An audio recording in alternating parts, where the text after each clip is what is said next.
안녕하세요. 무이표TV 말바꾼입니다.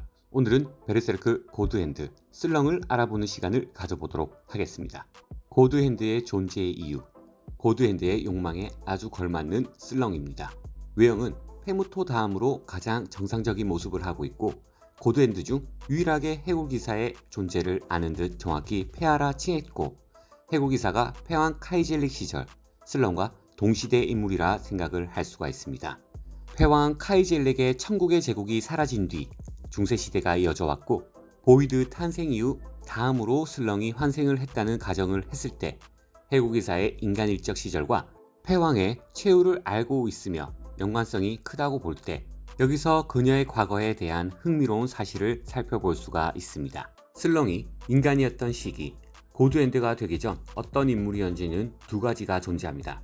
첫 번째, 그녀는 수녀였다. 수녀는 청빈, 정결, 숙명을 서약하고 독신으로 수도하는 여자를 뜻하는데 슬렁이 수녀였다면 왜 강마의 의식을 통해 환생을 하였을까요? 실제 역사적인 이야기를 토대로 말씀을 드리자면 중세시대 수녀들의 수도원 생활은 일반적으로 성스러운 삶, 기도, 노동, 학문을 추구하는 것으로 알려져 있으나 이러한 이상적인 이미지 뒤에는 비참한 현실이 숨겨져 있었습니다. 중세시대에는 수녀의 절반가량은 억지로 수녀원에 들어갔습니다. 이들은 풍습인 결혼 지참금 문제로 부모들에 의해 강제로 수녀원에 들어가야 했습니다. 부모들은 결혼 지참금보다 저렴한 수녀원 지참금을 내고 시집을 보내지 못한 딸을 수녀원에 보냈습니다. 당시 결혼 지참금은 법적으로 현 하나 약 2억 4천만 원이었는데 이 같은 상황에서 자신의 의사와는 상관없이 평생을 수녀원에서 지내야 했습니다. 당연히 억지로 수녀가 된 것도 문제지만 더 큰 문제는 그 다음에 벌어졌습니다. 시에 세워진 수녀원은 마치 공적인 창녀촌 같았고 수녀들은 창녀처럼 살았다고 기록되어 있습니다.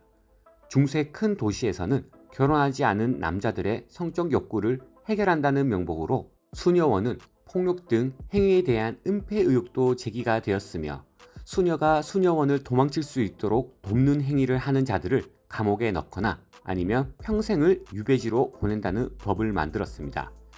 가톨릭 교회의 수장들도 이에 동조를 했으며 당시 수녀원을 도망쳐 나온 여인들이 할 수 있는 선택은 2억 4천의 지참금을 지불하고 결혼을 하거나 하녀로 살거나 이 두 가지 경우가 아니면 창녀로 살아갈 수밖에 없던 시대였습니다.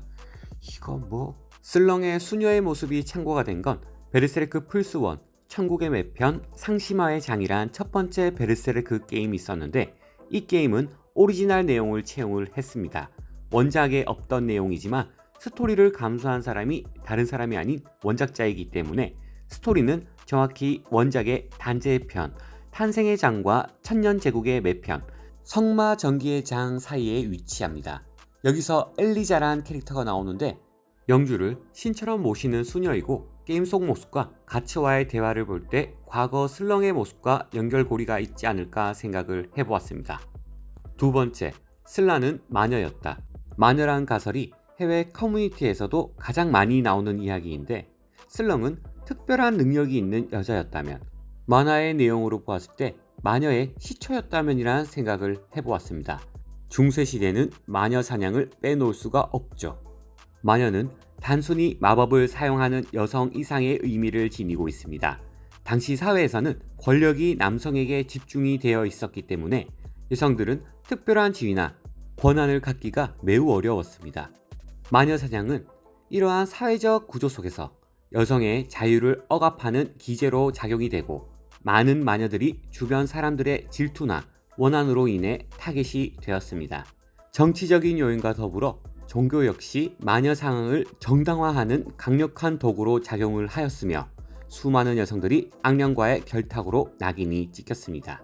마술을 신봉하는 자는 누구나 이교 신앙으로 사탄으로 만들어낸 미망을 현실로 받아들이는 자 같으며 이교 신앙을 고집하는 자는 마녀를 숭배하는 자와 같다고 했습니다.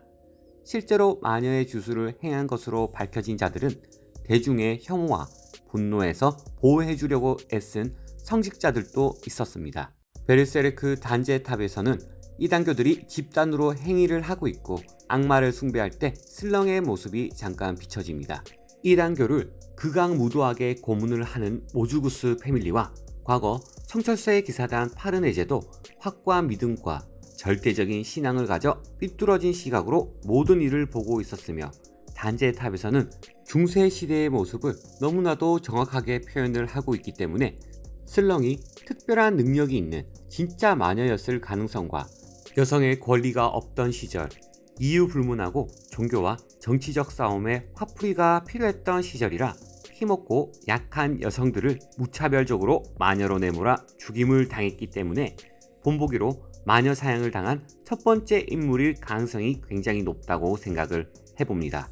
이 부분과 별개로 슬렁이 주인공인 가츠를 처음 보았을 때 낙인의 고통에도 아랑곳 없이 페무토에게 검을 휘두르는 그의 강인함에 혀를 내두르며 그가 우리 일족이 되었다면 멋졌을 텐데 라고 아쉬워하며 이때부터 가츠에게 관심을 가지고 있다는 것을 나타냈습니다.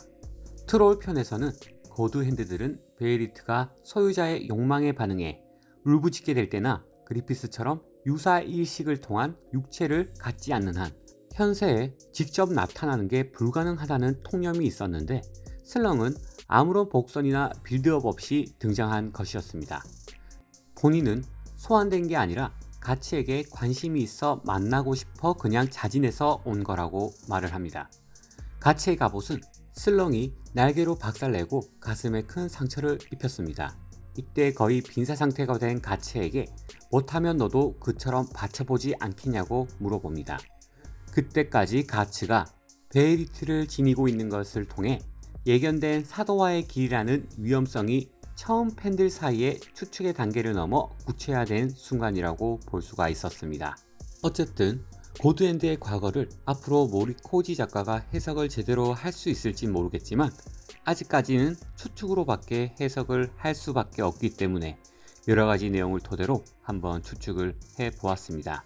슬렁은 왜 가츠에게 관심을 가졌는지도 지금으로선 알 수 없는 부분이긴 한데, 우선적으로 슬렁의 과거의 추측은 수녀였을까요? 아니 마녀였을까요? 여러분의 생각은 어떠신지요? 좋은 의견이 있으시면 댓글을 꼭 남겨주시면 감사드리겠습니다. 오늘 리뷰는 여기서 마무리하도록 하겠습니다. 베르세르크 피규어는 무비피규어에서 만나보시길 바라겠습니다. 이상 무비피규어TV 말바꾼이었습니다. 감사합니다.